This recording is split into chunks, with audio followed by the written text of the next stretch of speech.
Hello, this is Latanya Price, just coming to you once again with a video blog. So, today I'm going to, in this one, going to talk about how to explosively unleash your plan of action. I was trying to find some good, powerful words for that. You see how I did that? Yeah. So, unleashing your plan of action. I really enjoy helping people make out plans of action. I don't know why, I just do. Maybe it's because I really like being organized. But anyway, I like helping people make a plan of action because it really does. The one that I like to use is very detailed, very detailed. It's not just writing out goals and dates, but I actually have it where it breaks down. If you don't know, it breaks down milestones, it breaks down action steps to the milestones, and then those milestones get you to the main goal. So it really does break those down. I actually learned that from my life coaching training, but I loved it because it was so in depth. Loved it. And that's how my mind thinks, but it also helps for people to be more proactive when it comes to certain things, because we know a goal, like we know we have a goal and we really want to accomplish that goal, but do we really recognize all that it will take? Like, do we really know what it's going to take? Like, we understand that, yeah, we want to be a doctor, so we got to be in school for like ever. No, seriously, you got to be in school for a long time to be a doctor. But maybe that's your goal. Hopefully you understand that, though. You just don't say, I want to be a doctor, and think it's going to happen in 4 years, 6 years.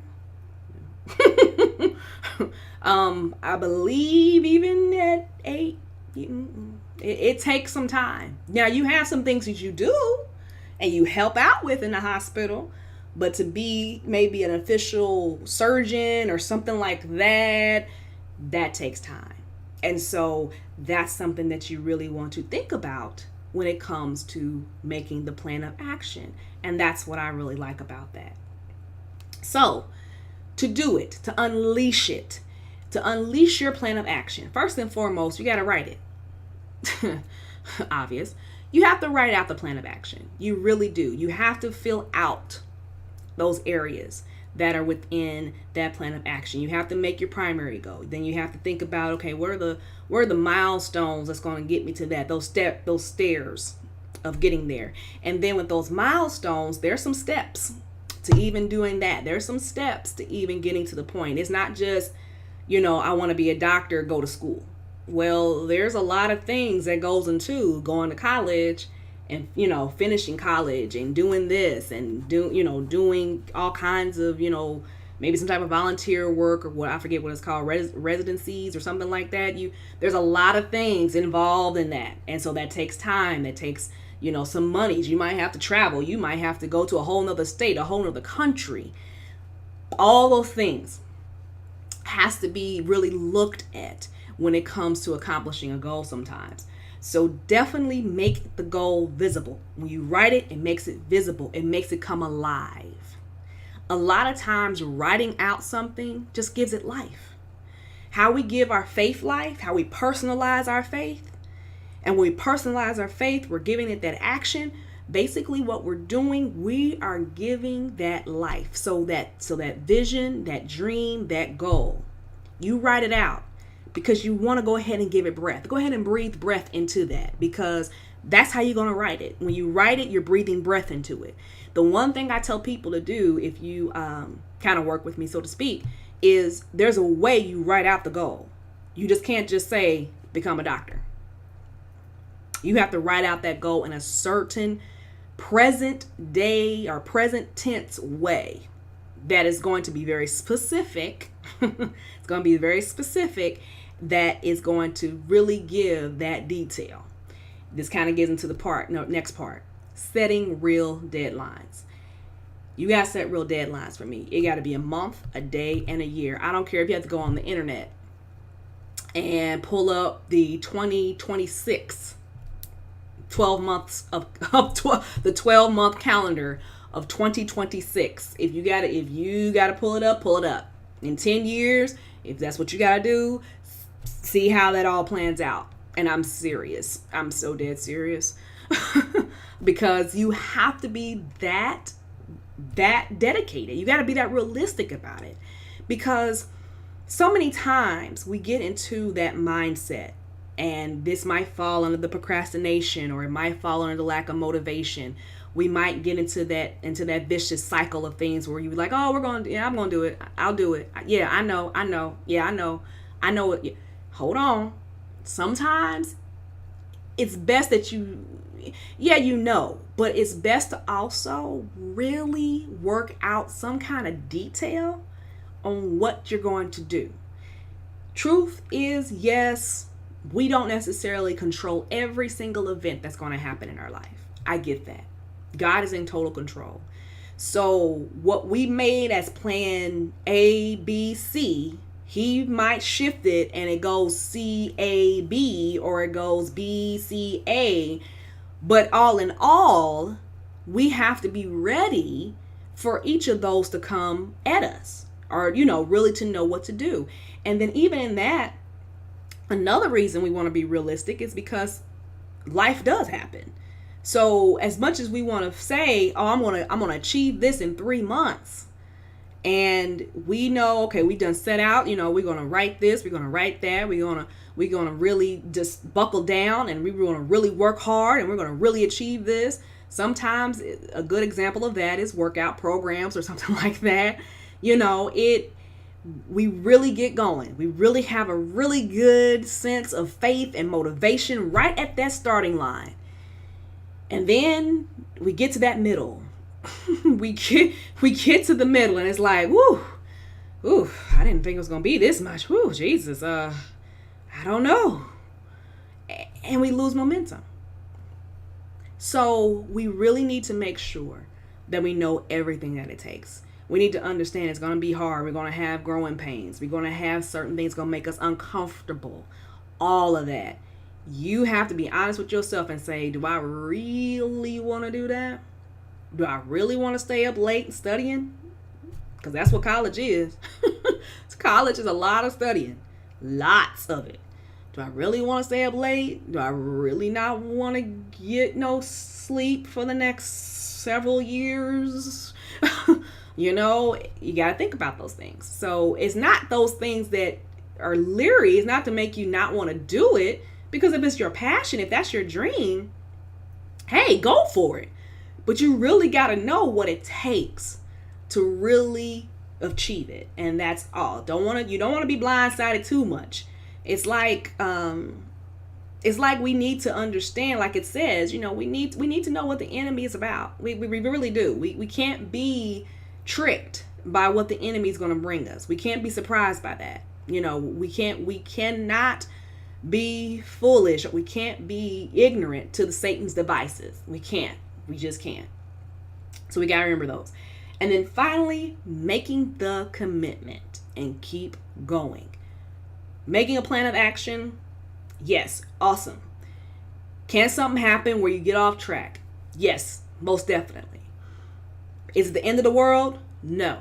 Does it mean you failed? No. Basically what it means is that you just have to stay calm, sit down, look at what you've written out, see what the date was. Okay, you missed that date. Well, guess what? Set a new date. Does that mean you might have to end up setting some new dates for the other things that's ahead? Probably so. And that's okay. That is quite all right. It happens. And that's what I was just speaking of. Life happens. We can't control everything. And so we have to remember, though, staying committed. It all goes back to what I kind of started with the whole passion equals dedication equals fulfillment equals profit.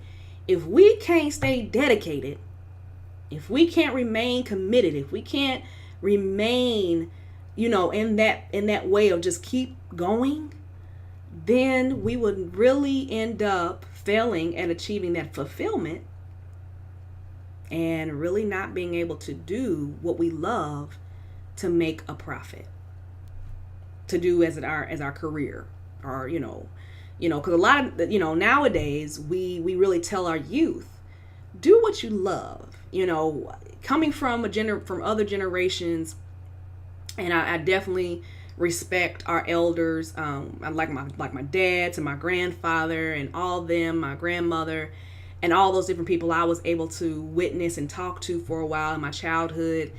You really do get the understanding that a lot of them just had to do what was best for their family. A lot of them took jobs that put them in some dangerous situations, and they had to do what some things you wouldn't even imagine.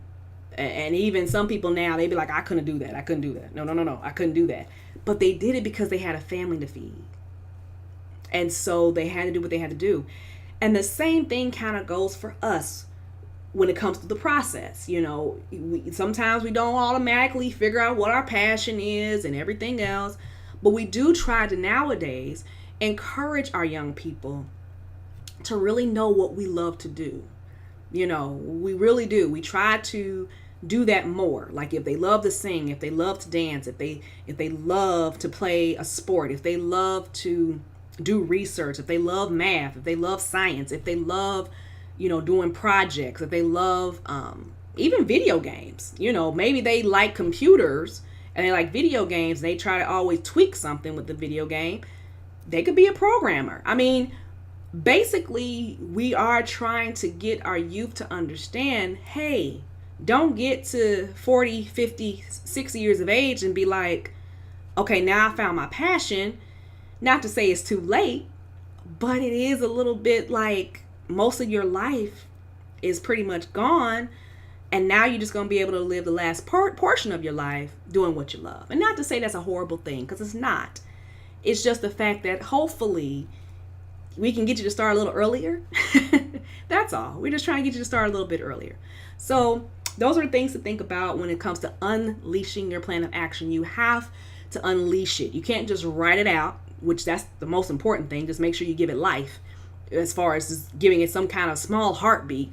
But then to actually make it livable and make it actually where it's growing, it's progressing, it's maturing, we have to make sure we have the deadline. We have to make sure we're meeting those deadlines. We got to make sure we're keeping the commitment. We got to make sure we're keeping it going. And so that's the things we want to make sure we're doing. And so, as always, visit my website, www.effectiveliving-llc.com. And then, of course, connect with me on different social media platforms. I have an awesome 10-day challenge going on right now. It's the Face It, Face Off 10-day challenge. It is really an awesome 10-day challenge. There's 5 different parts to it, and literally you're going to be breaking through some barricades that are so personal. You got to get rid of them. You got to break through those all the way to where you're going to be igniting your passion. And so definitely visit the website, sign up for that. And then, a lot of that, I'm having people collaborate within the Facebook group. So find that Facebook group, the Give Faith Life Facebook group, okay? See you over there. Connect with me. I would love to hear from you. Otherwise, have a great rest of the week.